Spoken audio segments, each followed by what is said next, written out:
बिस्मिल्लाहिर्रहमानिर्रहीम। बिस्मिल्लाहिर्रहमानिर्रहीम। मैं आज सूरह नूह का हिस्सा दोयम की तफसीर और तर्जुमा लेकर हाजिर हुई हूँ। तर्जुमा है, और चाँद को रोशन किया और सूरज को चराग, और अल्लाह ने तुम्हें सब्जे की तरह ज़मीन से उगाया, फिर तुम्हें उसी में ले जाएगा और दोबारा निकालेगा। और अल्लाह ने ज़मीन को तुम्हारे लिए बिछौना बनाया कि के वसी रास्तों पर चलो। नूह ने अर्ज की, ए मेरे रब, उन्होंने मेरी नाफरमानी की और ऐसे के पीछे हो लिए, और इसके पीछे हो लिए जिसे इसके माल और औलाद ने नुकसान ही बढ़ाया, और बहुत बड़ा दाव खेले और बोले, हरगिज ना छोड़ना अपने खुदाओं को, हरगिज ना छोड़ना वद और ना सवा या यागूस और याऊक और नसर को, और बेशक उन्होंने बहुतों को बहकाया, तो जालिमों को ज्यादा ना करना मगर गुमराही। अपनी कैसी खताओं पर डुबोए गए, फिर आग में दाखिल किए गए, तो उन्होंने अल्लाह के मुकाबिल अपने कोई मददगार ना पाया। और नूह ने अर्ज किए, मेरे रब, जमीन पर काफिरों में से कोई बसने वाला न छोड़, बेशक अगर तू इन्हें रहने देगा तो तेरे बंदों को गुमराह कर देंगे, और इनकी औलाद होगी तो वो भी ना होगी मगर बदकार, बड़ी नाशुक्री। ए मेरे रब, मुझे बख्श दे और मेरे माँ बाप को, और इसे जो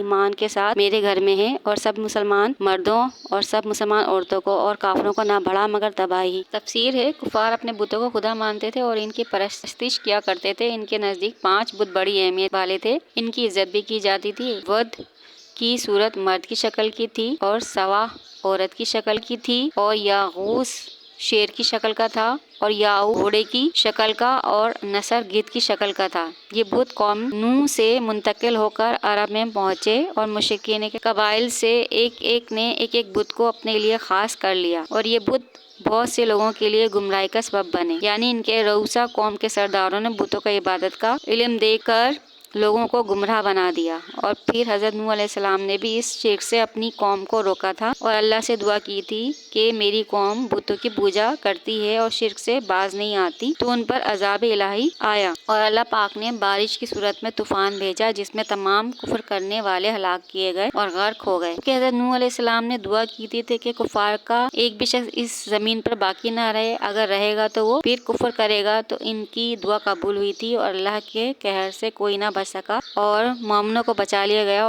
और उन्हें बाहिफाजत के किनारे पर लगा दिया गया। मुझे और आपको अल्लाह ताला अपने ज़मान में रखे। अब मैं आपसे ज़्यादा चाहूँगी, अल्लाह निगहबान।